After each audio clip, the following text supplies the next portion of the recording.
지금 당신의 마음에 단비가 내립니다. 나의 운명이 바뀌는 시간. 안녕하세요. 관계의 단비입니다. 여러분, 기적은 절대 멀리 있지 않습니다. 지금 바로 내 마음 속에서부터 시작됩니다. 최근에 저는 기도가 나오지 않을 정도로 답답하다고 하시는 한 성도님과 상담을 하게 되었습니다. 그분은 40년이 넘도록 새벽 기도를 한 번도 쉬지 않았고 11조도 철저하게 드리는 신실한 신앙을 가지고 계셨습니다. 그러나 가장 기도를 많이 했던 자녀와의 문제가 좋아질 듯 하다가도 안 좋아지고 최근에 큰 문제가 생기면서 우울증 같은 증상이 찾아온 것입니다. 이렇게 하나님께 간절히 기도해도 명확한 응답을 받지 못해서 답답한 분들이 꽤 많으신 것 같습니다. 그래서 오늘은 기도 응답을 즉시 받을 수 있을 만큼 하나님께서 기뻐하시는 강력한 기도 방법을 나누고자 합니다. 저는 지난 10년간 이 기도만을 했다고 해도 과언이 아닐 정도로 집중적으로 이 기도를 해왔고 거의 즉시로 하나님께 응답을 받고 제게 일어난 여러 가지 문제들이 제가 생각지도 못한 방법으로 해결되어져 왔습니다. 그런데 이 기도를 하기 전에 내 마음속에 전제가 되어야 할 것이 있습니다. 그것은 곧 성경책의 모든 말씀이 하나님께서 다른 사람이 아닌 나에게 하시는 말씀임을 믿어야 한다는 것입니다. 하나님의 말씀은 정말 말 그대로 인간이 쓴 책이 아닌 하나님이 인간을 통하여 쓰신 책이기 때문에 지금도 생생하게 살아있는 영의 말씀입니다. 히브리서 4장 12절에서 14절 말씀.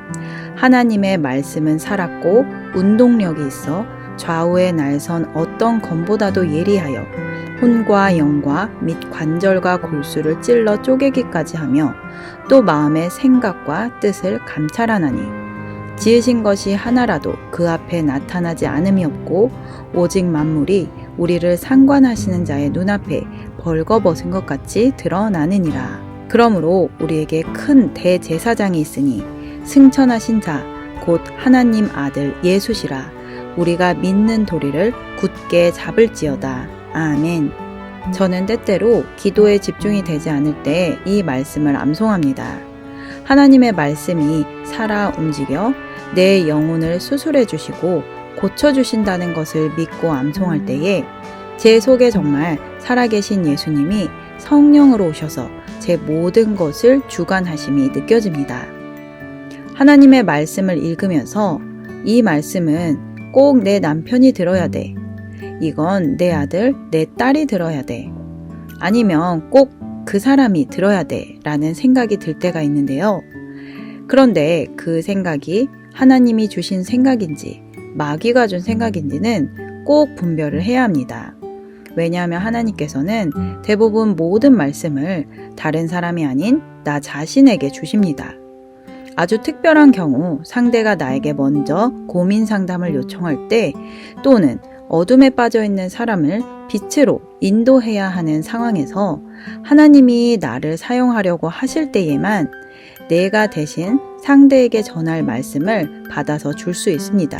그러나 이런 상태는 대부분의 성도들에게는 아주 드물게 일어나는 일임에도 불구하고 성도들이 말씀을 읽거나 설교를 들을 때 자꾸만 다른 사람들을 생각하는 것으로 인해 마귀의 올무에 걸려 넘어집니다. 먼저는 상대에 대한 판단을 가지고 말씀을 읽다가 상대에게 하나님의 감동이 아닌 자신의 생각대로 말씀을 전하면 상대에게서 부정적인 반응이 나왔을 때 관계가 꼬이고 깨지는 경우가 발생합니다. 이렇게 하나님의 말씀이 1.1획도 실수가 없으며 오직 나에게 하신 말씀임을 믿고 계신다면 이제부터는 하나님께 응답받을 기도를 할 준비가 되었습니다.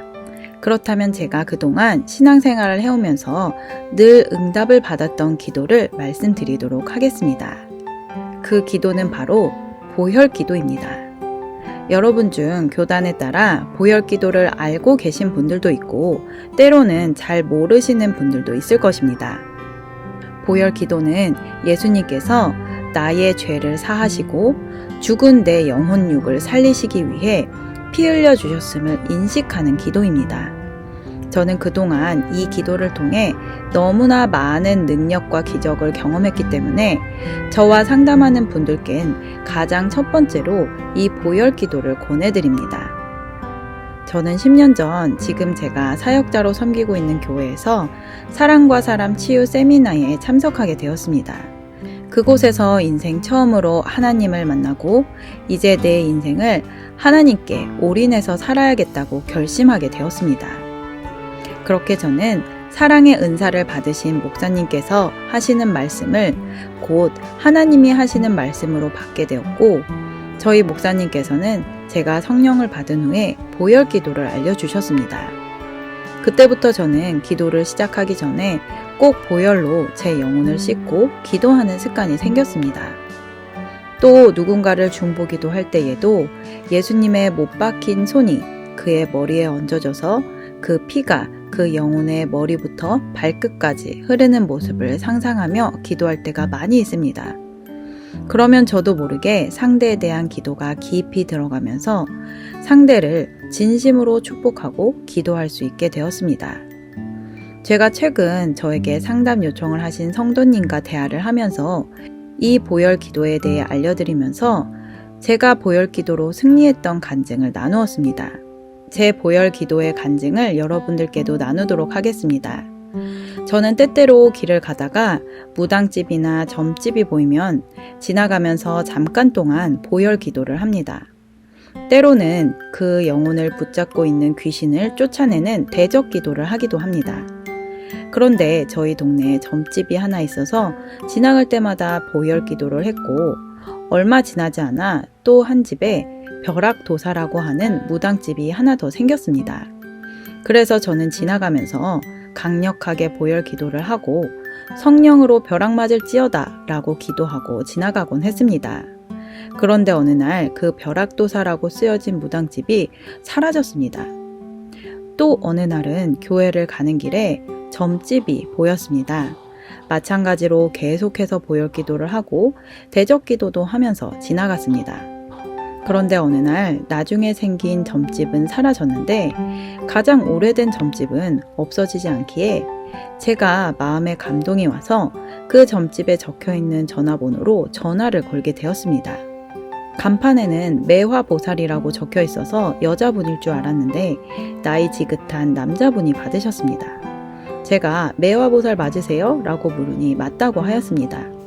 그래서 대뜸 다름이 아니라 예수님 믿으시라고 전화드렸어요 라고 돌직구로 말했습니다.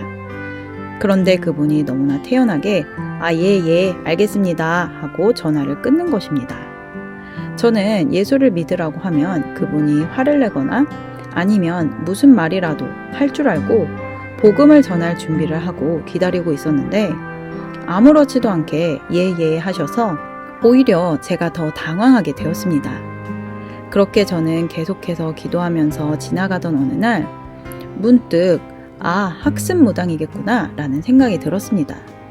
학습무당이란 자기가 섬기던 귀신이 떠나서 더 이상 귀신의 영역을 받지 못하고 그동안 학습해왔던 대로 사주나 관상 등을 보는 것을 말합니다. 왜냐하면 제가 한 번은 무당만 집중적으로 전도하시는 목사님의 간증을 들은 적이 있었는데 진짜 귀신을 받아서 섬기는 사람들은 예수님을 믿는 사람들을 피하고 싫어한다고 들었기 때문입니다. 물론 제가 받은 응답이 맞는지 아닌지는 하나님만이 아실 것입니다. 이 외에도 저는 차에 이상한 형상을 붙이고 다니는 차 주인을 위해 보혈 기도를 한 적이 있습니다. 영화 조커의 주인공처럼 입이 찢어지고 피 흘리는 사람의 형상과 해골 스티커가 붙어 있었습니다. 공포 영화를 좋아하는 것도 귀신의 영에 사로잡힌 것이기 때문에 그 차가 보일 때마다 차 위에 못 박힌 손을 얹고 기도하시는 예수님을 생각하며 기도했더니 어느 날 또 그 차가 사라져서 몇 년이 지난 지금까지도 보이지 않게 되었습니다. 이처럼 저는 제 눈에 뭔가 영적으로 거슬리는 게 보이면 즉시로 예수 피라는 단어가 튀어나올 정도로 보혈 기도가 습관이 되었습니다. 한 번은 저희 큰아들과 지나가다가 대문에 부적이 붙어있는 집을 지나가는데 제가 아주 작은 소리로 예수피, 예수피라고 속삭이고 있었습니다. 그런데 저희 큰애가 엄마 방금 뭐라고 했어? 그러는 것입니다. 그래서 그냥 기도했어 그랬더니 자꾸 뭐라고 기도했는데 하고 꼬치꼬치 묻는 것입니다. 그래서 큰 아이에게 보혈 기도에 대해 알려주게 되었습니다. 엄마는 귀신의 형상이나 귀신을 좋아하는 사람들을 보면 바로 보혈 기도를 해. 아주 쉬워. 그냥 예수님이 십자가에서 흘리신 보혈로 저 사람과 저 집을 계속해서 씻어주는 거야. 엄마는 기도만 하면 끝이지만 그 다음 일은 하나님이 알아서 해주셔 라고 알려주었습니다. 이처럼 보혈 기도에 대한 간증을 이야기하자면 한도 끝도 없을 정도로 저는 예수님의 보혈의 능력을 톡톡히 경험하면서 살아가고 있습니다. 또 제가 세상에서 많이 시간을 보낸 날에는 자기 전에 머리가 복잡하고 때로는 자려고 눈을 감으면 제가 모르는 사람들의 형상이 많이 보일 때가 있습니다. 기도하다 보니 그것은 사람이 아니라 귀신의 형상이었다는 걸 알게 되었습니다. 그럴 때도 오직 해결 방법은 보혈 기도뿐입니다. 내 눈앞에 펼쳐진 귀신의 형상 속에서 십자가에 달려서 나를 위해 피를 흘려주시는 예수님을 집중해서 기도하다 보면 그 귀신의 형상들이 언제 사라진 줄도 모르게 하나님께서는 저를 깊은 평안 가운데 재워주시고 다음날 아주 개운하게 잠에서 깨어납니다. 저는 또한 여러 사람들과 상담을 하면서 특별히 정신적인 문제나 마음의 문제를 가지고 계신 분들이 이 보혈 기도를 통해 치유되는 것을 보았습니다. 이사야 53장 5절 말씀. 그가 찔림은 우리의 허물을 인함이요 그가 상함은 우리의 죄악을 인함이라. 그가 징계를 받음으로 우리가 평화를 누리고 그가 채찍에 맞음으로 우리가 나음을 입었도다. 아멘. 물론 이 보혈 기도가 나를 살리는 예수님의 능력임을 믿을 때만 기적이 일어납니다. 믿지 않으면 아무 일도 일어나지 않습니다. 때로는 나 또한 믿고 싶은데 안 믿어진다고 하소연을 하는 성도님들을 봅니다. 그러나 그 생각 또한 마귀가 주는 거짓입니다. 정말 하나님을 믿고 싶으면 믿어지게 되는 것이 하나님의 법입니다. 여기에 믿음이 없었던 한 귀신 들린 아이의 아버지가 있습니다. 그 아버지가 믿고 싶은 간절한 마음을 호소하자 정말 없던 믿음이 생겼습니다. 마가복음 9장 17절에서 29절 말씀 보겠습니다. 무리 중에 하나가 대답하되 선생님, 벙어리 귀신 들린 내 아들을 선생님께 데려왔나이다. 귀신이 어디서든지 저를 잡으면 거꾸러져 거품을 흘리며 이를 갈며 그리고 파리하여 가는지라. 내가 선생의 제자들에게 내어 쫓아달라 하였으나 저희가 능히 하지 못하도이다. 대답하여 가라사대 믿음이 없는 세대여, 내가 얼마나 너희와 함께 있으며 얼마나 너희를 참으리요. 그를 내게로 데려오라 하시매 이에 데리고 오니 귀신이 예수를 보고 곧 그 아이로 심히 경련을 일으키게 하는지라. 저가 땅에 엎드려져 굴며 거품을 흘리더라. 예수께서 그 아비에게 물으시되 언제부터 이렇게 되었느냐 하시니 가로되 어릴 때부터니이다. 귀신이 저를 죽이려고 불과 물에 자주 던졌나이다. 그러나 무엇을 하실 수 있거든 우리를 불쌍히 여기사 도와주옵소서.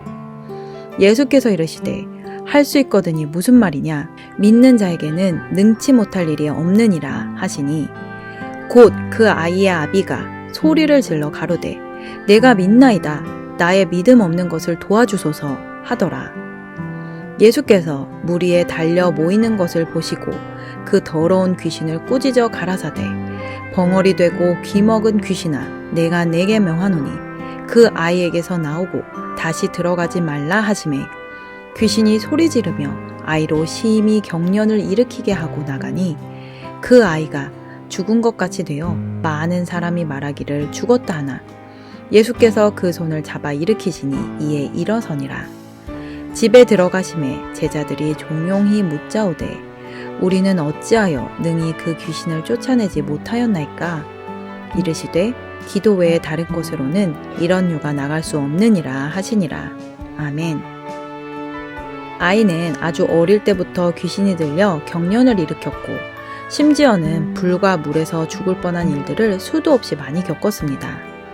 그 아버지는 예수님께 무엇이라도 하실 수 있거든 우리를 불쌍히 여겨 도와달라고 간구합니다.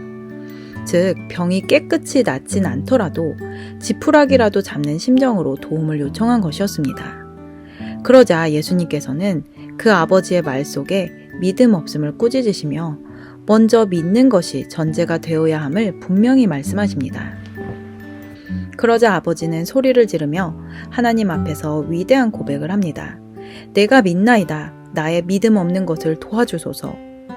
여러분, 아버지의 믿음이 어떻게 바뀌었습니까? 처음에는 당신이 할 수 있거든 해보라는 식의 불신이 섞여 있었지만 내가 믿는다고 결정을 하고 하나님께 고백함으로써 이미 믿음이 생긴 것입니다.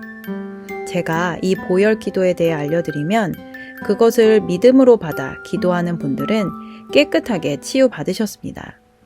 보혈 기도가 꼭 필요한 분들은 생각이 복잡한 분들입니다. 저 또한 잡생각이 굉장히 많은 사람이기 때문에 이 보혈 기도를 먼저 하지 않으면 기도가 불가능할 정도입니다. 예수님이 가시면류관을 쓰신 이유는 우리 생각 속에 저주, 근심, 걱정, 스트레스, 각종 뇌에서 일어나는 정신적인 병들을 멸하시기 위함입니다.